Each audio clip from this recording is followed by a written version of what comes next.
Pacific Northwest tree pests.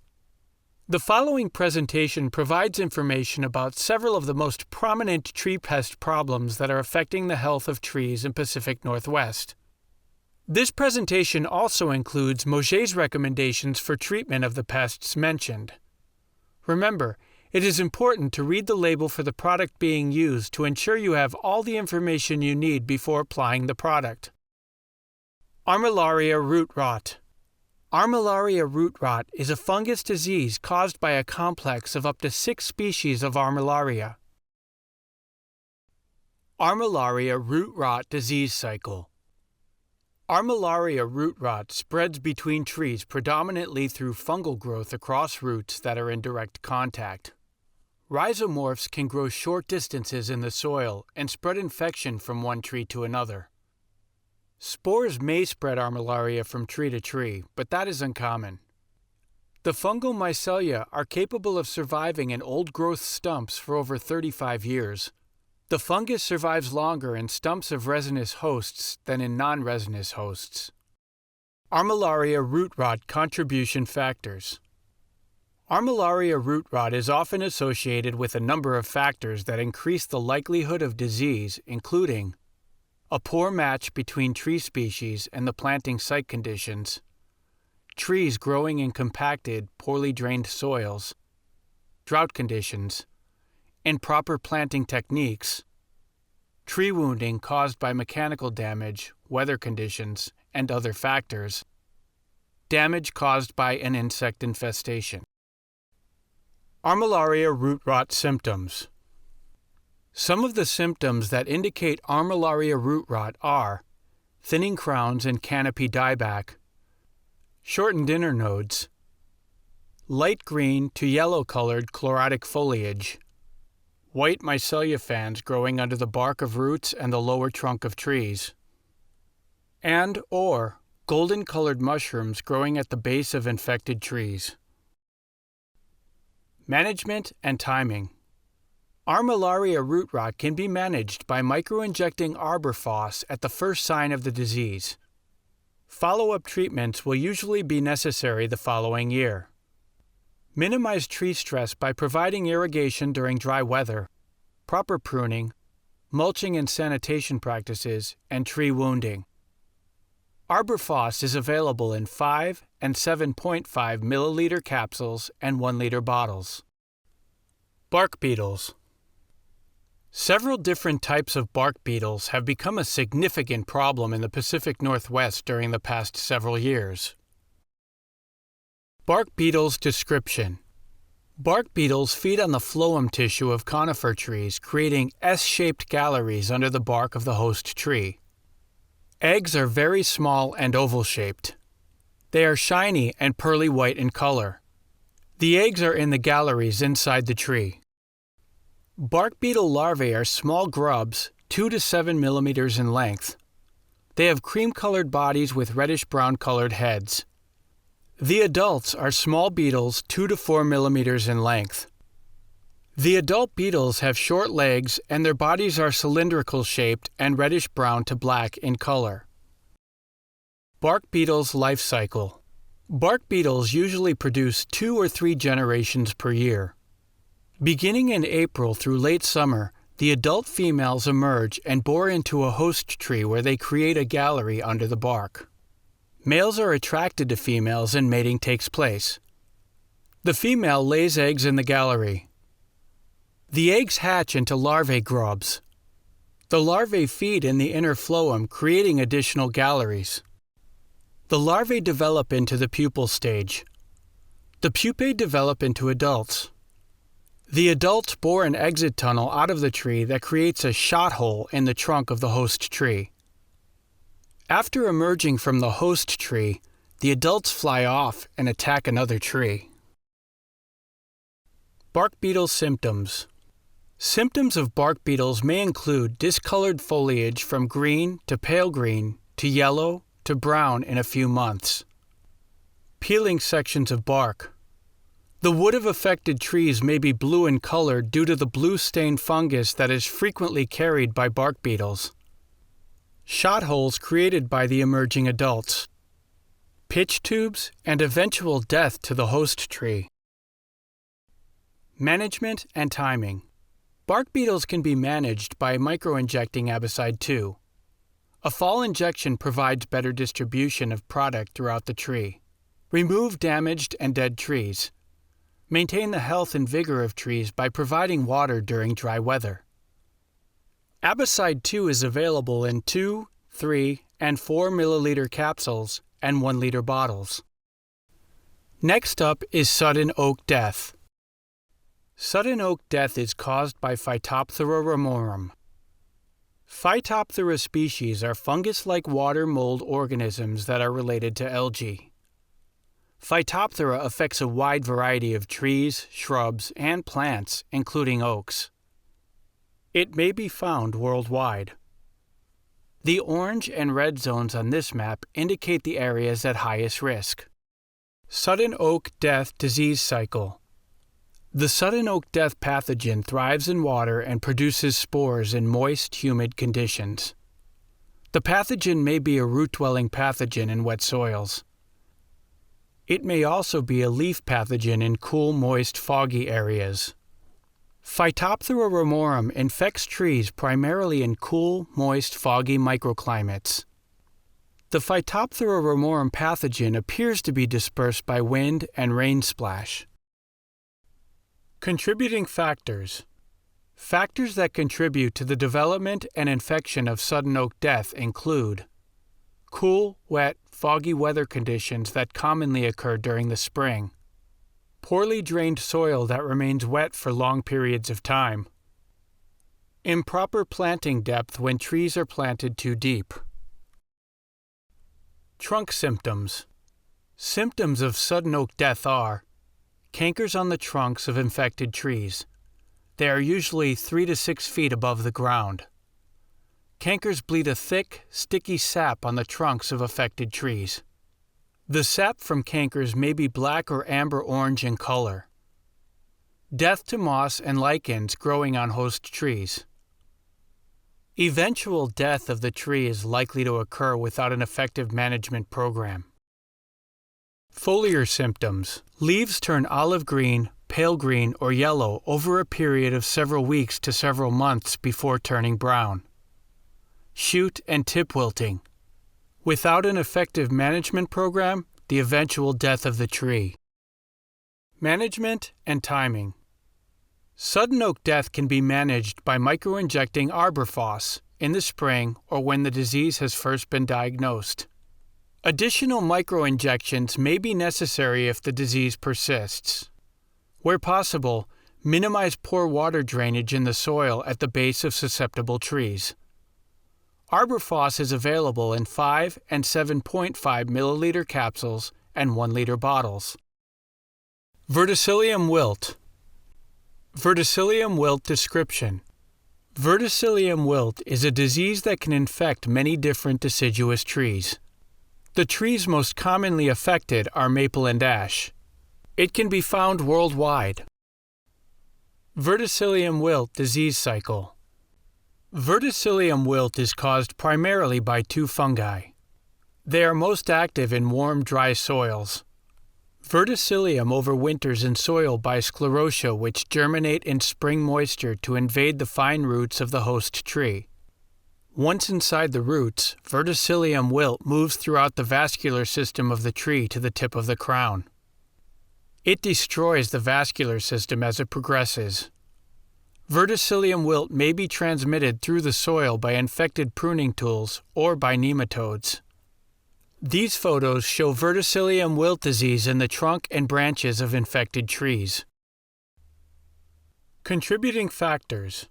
Factors that can contribute to the development of Verticillium wilt are hot weather conditions, drought and dry soils, soils that have been previously infested with verticillium, poor site conditions for trees, soil compaction, and flooded, wet soil conditions. Symptoms. Verticillium wilt symptoms may vary from different types of trees. Symptoms include individual branches suddenly wilt and die while the rest of the tree appears normal. The wilting is predominantly at the ends of branches and in the uppermost crowns. Symptoms can also include a sudden yellowing, wilting, and death of leaves starting in one section of the tree, discoloration of sapwood under the bark. The sapwood may be yellow, green, or purple-brown in color, slime flux in the bark. Dieback and death to tree varies from one season up to several seasons depending on the severity of the infection. Management and timing. Verticillium wilt can be managed by microinjecting Fungisol in the spring over 3 years where label allows. Microinject Stemix Plus to improve tree vigor. Prune dead and dying branches, being sure to disinfect pruning tools between cuts. Do not transfer trees from areas where Verticillium wilt has previously been identified. Fungisol is available in 4 and 6 milliliter capsules. Stemix Plus is available in 6 milliliter capsules and 1 liter bottles. Western tent caterpillar. Western tent caterpillars attack a wide range of hosts, including alder, apple, aspen, cherry, oak, peach, pear, plum, poplar, and willow, among others. Western tent caterpillar description. Tent caterpillar eggs are in an egg mass of up to 400 eggs. The egg mass is dark brown to black in color and glossy. It encircles pencil-sized twigs on the host tree. The larvae are caterpillars up to 2¼ inches in length. When mature, it is variable in color. Most have a pale blue head capsule and a body with speckled markings. The body is covered with yellow to brown hairs. Silk tents or nests are constructed in crotches of trees in the spring. The pupae is a cocoon that is oval-shaped, 1 inch long, white silk. They can be found on tree trunks, fences, and other man-made objects. Adults are moths with a 1½ to 2 inch wingspan. The female is yellow-tan in color. The male is dark red to brown in color. Western tent caterpillar life cycle. Western tent caterpillars have 1 generation per year. Tent caterpillars overwinter as larvae still inside the egg. In spring, the larvae emerge soon after bud break and begin feeding. They begin feeding and building silk tents, enlarging in size as the larvae grow. The caterpillars leave the tent when they feed. In approximately 30 to 42 days, the caterpillars pupate in white cocoons. In the summer months, the adults emerge from their cocoons in 12 to 18 days. Moths mate and females lay eggs in masses from late July through August. The eggs hatch in 3 to 4 weeks. The larvae remain inside the eggs where they will overwinter until the following spring. Western tent caterpillar symptoms. Western tent caterpillars are one of the most widespread defoliators of shade trees. High populations can cover entire trees with their silk webbing. High populations can defoliate much of the tree. If severe foliage is removed from the tree for 3 consecutive years, the tree could die. Management and timing. The western tent caterpillar can be managed by microinjecting trees with Abicide 2 in the fall or in the spring when the leaves are 1/2 inch long as a season-long control preventative option. Cut and destroy nearby wild cherry and worthless apple trees. Collect and destroy egg masses during the winter. Do not inject trees in which the fruit will be consumed. Abicide 2 is available in 2, 3, and 4 milliliter capsules and 1 liter bottles. Emerald ash borer. Emerald ash borer description. The emerald ash borer is a flat-headed borer in the Buprestid family that feeds exclusively on ash trees. It is currently in many states in the eastern and midwestern United States and continues to expand to the west and south wherever ash trees grow.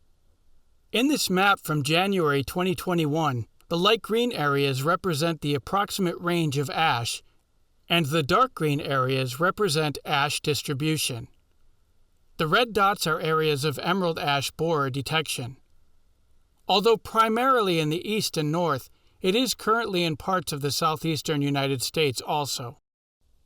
The emerald ash borer has 4 life stages: egg, larvae, pupae, and adult. The larva is a flat-headed borer. It can be up to 1.5 inches in length. It is cream-colored and flat with bell-shaped segments. The larvae have a reddish-brown colored head. The larvae feed in the xylem of the host ash tree. The adult is a beetle. It is 3/8 to 1/2 inch in length. The photo of the adult emerald ash borer on the penny is a good representation of its size. It is a very bright metallic green color. Emerald ash borer life cycle. The emerald ash borer usually has 1 generation per year. They overwinter as larvae inside the ash tree.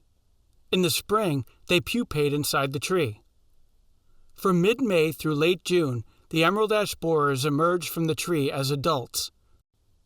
The adults feed on the foliage of ash trees during the day. After mating, the females lay eggs that are deposited individually in bark crevices on the trunk and branches. Females can lay from 65 to 90 eggs. The eggs hatch into larvae in 7 to 10 days. The newly hatched larvae chew through the bark as they burrow into the tree where they feed on the phloem and outer sapwood. The larvae go through 4 instars, getting progressively larger in size. They continue feeding into the fall until cold weather.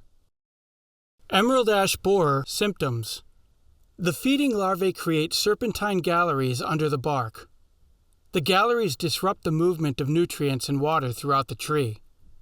D-shaped exit holes in the bark of the tree are created by the adults as they emerge from the tree during the spring. Epicormic sucker branch growth may occur. Dead and dying branches in the canopy, followed by the eventual death of the tree, will occur without an effective management program. Management and timing. Emerald ash borer can be managed by microinjecting imicide in the spring, after the ash leaves have reached their full size, to provide season-long control as a preventative treatment. Microinject with Stemix Plus in either the fall or spring to increase vigor. Prune and destroy dead and dying branches. Keep trees healthy, reduce stress, and maintain adequate irrigation during summer. Imicide is available in 2, 3, and 4 milliliter capsules and 1 liter bottles. Stemix Plus is available in 6 milliliter capsules and 1 liter bottles. Micronutrient deficiency. Although it might not technically be considered a pest, let us spend a little time reviewing micronutrient deficiencies. In order to grow and maintain their health, plants have nutritional requirements. Macronutrients are needed in larger quantities and include nitrogen, phosphorus, hydrogen, oxygen, calcium, sulfur, and magnesium. Micronutrients are needed in smaller quantities and include boron, chloride, manganese, iron, zinc, copper, and molybdenum. Micronutrient deficiency description.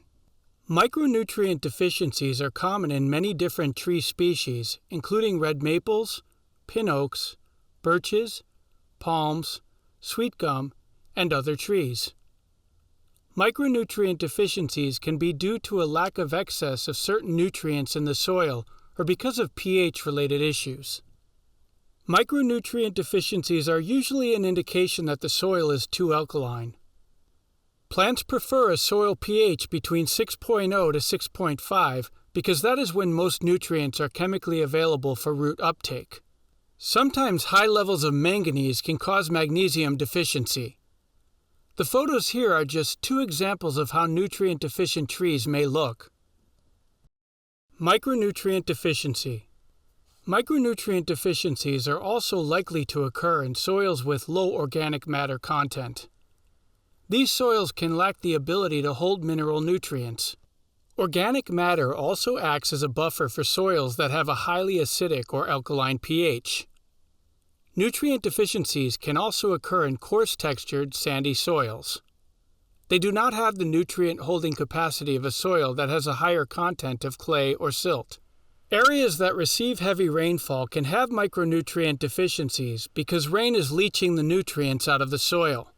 Deficiencies can also occur in heavily manipulated soils such as in agricultural settings or areas with soil fill. Palm trees frequently grow in these soil and weather conditions. Effects on trees. Nutrient deficiencies can result in trees failing to grow and become properly established. Lack of available nutrients leads to a reduction in the photosynthesis process, root development, leaf production, and leaf expansion. Flowering can also be reduced in ornamental trees. Nutrient-deficient trees are under stress, which makes them more susceptible to damage from insects, diseases, and other environmental factors. Symptoms in broadleaf trees. Micronutrient deficiency symptoms in broadleaf trees cause many uniquely different symptoms depending on the plant and the deficiency. Some of the more common symptoms include leaves that are light green to yellow in color, chlorotic, necrotic spots on leaves, leaves that are smaller, narrower, and more pointed than normal, shoots that are smaller in diameter than normal. Symptoms in conifer trees. Micronutrient deficiency symptoms in conifer trees can also cause uniquely different symptoms. Common symptoms include needles that are light green to yellow, chlorotic in color, branches and needles extremely stunted in growth. All of the needles except the first and second year needles have dropped. Terminal branch dieback. Symptoms in palm trees. Micronutrient deficiencies in palm trees are usually due to a specific nutrient deficiency. The symptoms in palm trees frequently appear on the oldest leaves first and progress to the youngest leaves. Some symptoms of a deficiency include a golden to yellow color of the petioles and bases of leaves, leaves with mottled, yellowish, translucent spots. The edges and tips of leaves may brown in color. New growth can be deformed or reduced in size. The tree's overall rate of growth can be decreased. Compromised root systems. A compromised root system may contribute to a micronutrient deficiency because the root's ability to take up nutrients has been impaired. Roots may be compromised by several different factors including injury, root disease, poor site conditions, drought, soil compaction, and/or water-saturated soils. Management and timing. Microinjecting nutrients directly into the tree provides nutrients to the tree very quickly and bypasses the soil and roots. A micronutrient deficiency may be managed by microinjection of either Stemix Plus, Injectamin Manganese, or Injectamin Iron Zinc. For best results, inject in the fall or in the spring before the leaves reach their full size. Stemix Plus and Injectamin Manganese are available in 6 ml capsules and 1 liter bottles. Injectamin Iron Zinc is available in 6 ml capsules. Share your success. You may even want to keep a visual record of your treatments for your files, and Mauget would love to hear your success stories. It's always nice to have a reminder of your successes to show your current and future clients. So, take a picture before you treat. Keep good notes on the treatment. What was the issue or issues being addressed? What was the treatment, including the where and when? Then go back and take another photo from the same vantage point to create a useful before and after presentation. Now you have something to verify the results for your records. Take an extra few minutes and send that information to info@mauget.com with the subject Before and After, and we will spotlight you and your company on our Instagram page @CaringForTrees. Conclusion. This concludes this presentation. Upon passing the test, you will earn the ISA CEUs listed in the description. We encourage you to watch additional modules so you can continue to expand your knowledge and add to your ISA CEU total. This presentation also included Mauget's recommendations for the treatment of the pests and/or diseases mentioned. Remember, it is important to read the label for the product being used to ensure you have all the information you need before applying the product. Mauget can help you take care of your customers' trees. Be sure you are on Mauget's email list to ensure you receive our monthly bulletins. Mauget has been the right way to treat a tree for over 6 decades. You can count on Mauget to keep you up to date on the latest advances in microinjection. Remember to follow us on social media and join the forums on Mauget Certified to learn what other applicators are doing, issues they may be having, and share your knowledge and experience. We are happy to have you as part of the Mauget team. We look forward to growing together.